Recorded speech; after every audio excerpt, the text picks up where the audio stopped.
welcome to our deep dive today. We're going to unpack this exciting new research paper from Google DeepMind on self-correction in large language models. Okay. You already know how powerful LLMs have become in fields like math and coding. Right. But what if they could catch and fix their own errors on the fly without needing a separate model or human to step in? Right. That's the idea behind intrinsic self-correction. Okay. And that's what this paper titled Training Language Models to Self-Correct via Reinforcement Learning is all about. Yeah, it's a fascinating area. Right. Because current LLMs often fall short when it comes to this kind of independent error correction. Yeah. They may have the knowledge to solve a complex problem, but they frequently struggle to apply that knowledge accurately on the first try. Exactly. And you'd think that prompting them to double-check their work or fine-tuning them on data sets of corrections would solve the issue. Yeah. But as this paper points out, those approaches haven't been as successful as we might hope. That's right. Traditional methods like prompting and basic reinforcement learning, RL, have limitations. Okay. Prompting alone often fails to elicit meaningful self-correction, while fine-tuning can lead to models that overfit to the correction data and struggle to generalize to new errors. So it's a bit like teaching someone to edit their writing by constantly having someone else point out every mistake. They never really develop the internal process of self-evaluation and improvement. That's a great analogy, and this paper tackles this challenge head-on with a novel approach they call SCORE. Yeah? Which stands for self-correction via reinforcement learning. Okay, let's unpack SCORE. From what I understand, this technique trains a single LLM to both generate responses and self-correct. Yes. Using only self-generated data, it's almost like the model is learning to think out loud and refine its output based on its own internal reasoning. That's a good way to put it. The key idea is to move away from relying on external feedback or correction data and instead train the model to become its own critic, so to speak. And the training process is divided into two stages. Interesting. What's the reasoning behind this two-stage approach? Well, they found that simply using supervised fine-tuning, SFT, to train the model on fixed data sets of corrections led to a couple of problems. Okay. First, there's the issue of distribution shift, meaning the model becomes good at correcting errors from the training data but doesn't generalize well to its own new errors. Second, there's a tendency for behavior collapse, where the model learns to avoid making significant changes in its second attempt. I see. Essentially minimizing the self-correction behavior. So the two-stage approach is designed to address those specific issues. Exactly. Stage I focuses on decoupling attempts. Okay. Instead of relying solely on SFT. Okay. SCORE utilizes RL to train an initialization that can produce good second attempt answers while mimicking the base model's first attempt behavior. Okay. This helps break the tendency for responses to get coupled together and promotes exploration. So the model is encouraged to explore different correction strategies while still adhering to its initial style of reasoning. Precisely. And then comes stage 2, which is multi-turn RL with reward shaping. All right, let's dive into stage 2. What happens here? In this stage, the model is jointly optimized for performance in both attempts. Okay. However, the crucial innovation is the incorporation of a special reward shaping term. A reward shaping term, what does that do? This term encourages the model to learn the actual strategy of self-correction, Okay. rather than just focusing on making minimal changes to achieve a slightly better second response. It incentivizes the model to truly engage with its initial output, identify potential flaws, and come up with a more refined solution. So it's not just about getting the right answer eventually. It's about learning a robust process of self-evaluation and improvement. Exactly. And that leads to some pretty remarkable results. Let's talk about those results. The paper mentions that SCORE achieves state-of-the-art performance on challenging reasoning tasks. Can you elaborate on that? Sure, they evaluated SCORE on two well-known data sets. Math, which tests mathematical problem solving, and HumanEval, which tests code generation. Okay. On the math dataset, SCORE demonstrated a 15.6% improvement in self-correction. Wow. Compared to the base model, this means it was significantly better at catching and correcting errors in its mathematical reasoning. That's impressive. What about the HumanEval dataset? On HumanEval, SCORE achieved a 9.1% improvement in self-correction over the base model. Okay. So it's clear that this approach isn't limited to just math problems. It's effective in a variety of domains that require logical reasoning and problem solving. And the paper highlights that these improvements often come with higher first attempt accuracy as well. You're absolutely right. It's not just a trade-off between getting better at self-correction and maintaining initial accuracy. Score seems to be pushing the boundaries on both fronts. That's really exciting. Uh, It suggests that we're not just building bigger LLMs. right. We're developing smarter training techniques that can unlock new levels of performance and reliability. Absolutely. And the implications of this research extend far beyond just improving benchmarks. It opens up a whole new avenue for developing AI systems that are more robust, trustworthy, and ultimately more intelligent. This is definitely a deep dive. We'll need to continue. We've only scratched the surface of SCORE and its potential impact. But before we move on, I'd love to get your take on what makes this research truly groundbreaking. I think what's most remarkable about SCORE is that it moves away from the traditional paradigm of relying on external feedback or labeled data for improvement. Yeah. It's about empowering the model to become its own teacher, to learn from its own mistakes and continuously refine its reasoning process.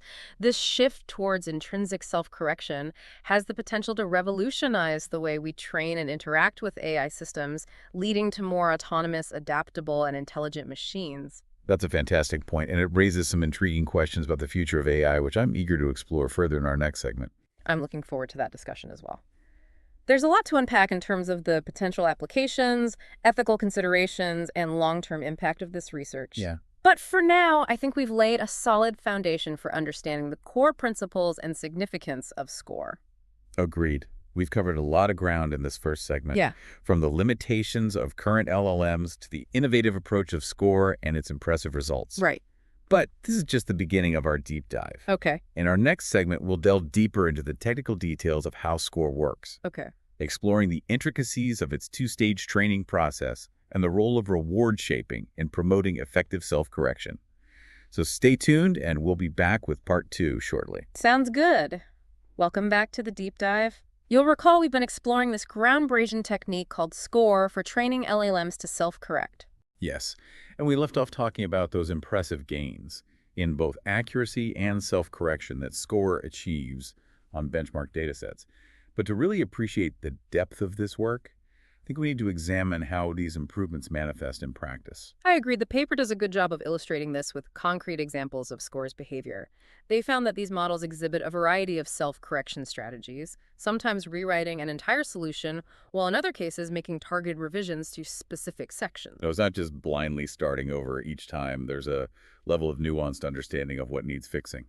Exactly what's fascinating is that the researchers observed a bias towards showing more steps in certain computations, as if the model is being extra cautious and trying to minimize the chance of errors. Almost like a student meticulously showing their work to avoid missing any points. That's a great analogy, and this attention to detail seems to pay off in terms of accuracy.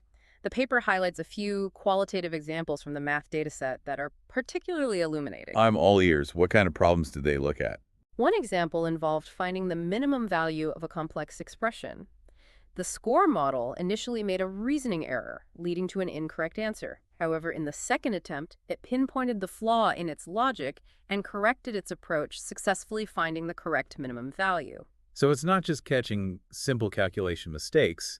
This suggests a deeper understanding of the problem-solving process. Precisely. Another example involved a probability problem with points on a circle.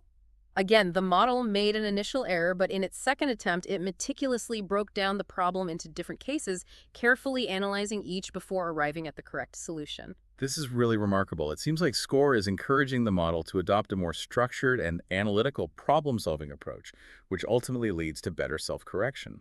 That's a great observation. These examples clearly demonstrate that SCORE is fostering genuine self-correction capabilities, and not just superficial tweaks, but to push the boundaries further. The researchers explored how SCORE could be integrated with inference time compute scaling strategies. Can you explain what inference time compute scaling means in this context? Certainly, it refers to techniques for boosting LM performance by using more computational resources during the inference stage. One common approach is self-consistency decoding. How does that work? It involves sampling multiple solutions from the model and then selecting the most consistent one by generating a diverse set of potential answers. You increase the odds of finding the correct solution. Sort of like brainstorming multiple approaches to a problem before choosing the best one. Exactly. Now, typically this is done by sampling all solutions in parallel, but the researchers found that it's more compute efficient to sample a smaller set of solutions in parallel and then use SCORE to perform one round of self-correction on each. So you're leveraging SCOR's self-correction abilities to refine a more focused pool of initial solutions. Clever. Right. And this combined approach led to even better accuracy than traditional parallel sampling. This integration with inference time compute scaling highlights SCOR's versatility and its potential to enhance existing LLM improvement methods. Okay, so we've seen how SCOR works in practice and how it can even be combined with other techniques. But as with any scientific research, we need to scrutinize the methodology. Did the researchers perform any ablation studies to understand the impact of different components of SCOR? Yes, and this is where the rigor of their work truly shines. They wanted to answer a number of key questions. First, was multi-turn training truly essential for self-correction? Could single-turn training achieve similar results? So is it really necessary to train the model to think through its responses in multiple steps? That was the question. They also wanted to verify the importance of the two-stage training process, particularly the role of stage I in decoupling attempts. Right, we discussed how stage I helps prevent the behavior collapse problem. They wanted to confirm that this stage was indeed critical. Exactly. And they investigated the impact of the reward shaping term in stage 2, the component that encourages the model to learn the strategy of self-correction. Finally, they tested whether on-policy RL was truly necessary or if it could be replaced by a different technique called STAR. A very thorough examination of all the key ingredients of SCOR. What did these studies reveal? The results were quite revealing. They found that single-turn training did improve first attempt accuracy, but led to a decrease in second attempt accuracy, confirming the importance of multi-turn training.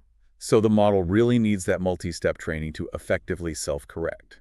Precisely removing stage I also resulted in significantly lower performance, highlighting how crucial decoupling attempts is for avoiding behavior collapse and enabling effective self-correction. Sounds like stage I is doing a lot of the heavy lifting. It is similarly, removing the reward shaping term also hurt performance, validating its role in pushing the model to learn the actual strategy of self-correction, not just minor tweaks. So each component of SCOR appears to play a vital role. What about replacing on-policy RL with STAR? That led to a substantial drop in overall performance, indicating that on-policy RL is particularly well-suited for this self-correction. Setting these ablation studies provide valuable insights into the inner workings of SCOR and highlight the importance of each component. So a very well-designed and executed study, and it's been a fascinating deep dive into the technical details of SCOR. We've seen how it works, how it can be combined with other techniques, and how each component contributes to its success. Indeed, and this work has implications beyond simply boosting LLM accuracy. It raises fundamental questions about the nature of intelligence and what the future holds for AI. Absolutely. Let's delve into those questions in our final segment. We'll discuss the limitations of SCOR, its potential impact on the field of AI, and the exciting new research avenues it opens up. Welcome back to the Deep Dive. We spent the last two segments really digging into SCOR, this innovative technique from Google DeepMind that teaches LLMs to self-correct. And I think it's safe to say this goes beyond just incremental improvements. We're talking about a potential paradigm shift in AI. I agree. SCOR represents a significant leap forward, not only in terms of its technical ingenuity, but also in its philosophical implications. Well, let's talk about those philosophical implications for a moment. You mentioned earlier that SCOR raises fundamental questions about the nature of intelligence. Can you expand on that? Well, we've traditionally thought of intelligence as the capacity to solve problems, learn from experiences, and adapt to new situations. And for a long time, AI systems have struggled to truly demonstrate these qualities. They might excel at specific tasks, but often lack the flexibility and general problem-solving abilities we associate with human intelligence. Right, they've been sort of brittle, unable to handle scenarios outside their narrow training domain. Exactly. But with SCOR, we're starting to see a change. It's not just about training LLMs to produce the correct output. It's about teaching them to think critically, to reflect on their own reasoning process, and to actively seek out ways to improve. It's almost like we're giving them the tools to become more self-aware and autonomous learners. Precisely. And that represents a fundamental shift in our approach to AI. It's a step towards developing systems that can truly learn and reason independently, moving beyond simply mimicking human intelligence. So in a way, SCOR is blurring the lines between artificial and natural intelligence. In a sense, yes. Of course, we're still far from creating AI that can rival the full complexity of human intelligence. But SCOR suggests we're heading in a promising direction. By focusing on training methods that foster self-reflection and continuous improvement, we're nurturing the development of AI systems that are more robust, adaptable, and ultimately more intelligent. It's an exciting prospect, but let's also acknowledge that there are limitations to this approach. What are some of the potential drawbacks or challenges we should be aware of with SCORE? You're right, it's crucial to be realistic. As the researchers themselves point out, their work primarily focused on two-attempt self-correction. Scaling this up to handle multiple rounds of self-correction remains an open question. So it's not yet clear if those subsequent rounds would be as effective or if the gains would diminish over time. Exactly. That's an area ripe for future research.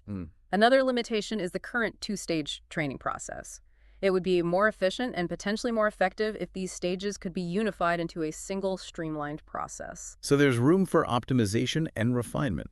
Absolutely. Yeah. But even with these limitations, SCORE is a remarkable achievement. It speaks to the ingenuity of researchers who are pushing the boundaries of what's possible in AI. Well said. And speaking of pushing boundaries, what are some of the most exciting avenues for future research the SCORE opens up? The possibilities are vast. One direction worth exploring is extending SCORE to handle more than 2 attempts.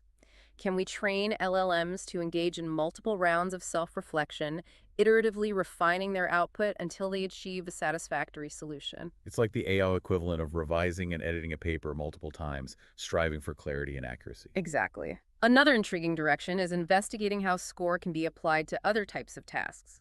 We've seen its effectiveness in math and coding, but could it be used to enhance creative writing translation or even scientific discovery? The potential applications seem limitless. They do.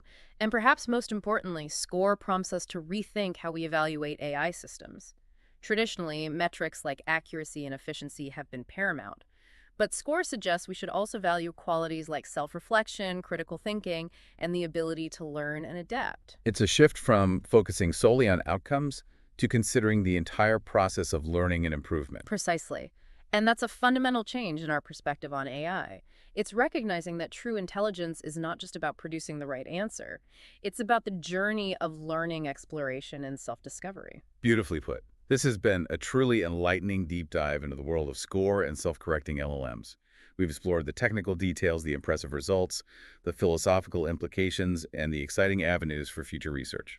And I think we can both agree that SCORE isn't just a technical breakthrough, it's a sign of a paradigm shift in the field of AI. Absolutely. It's a reminder that the pursuit of artificial intelligence is ultimately a pursuit of understanding intelligence itself. And with groundbreaking techniques like SCORE, we're making significant progress toward that goal.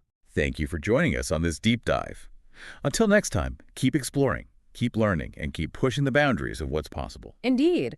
The future of AI is bright, and we're excited to see what wonders it holds.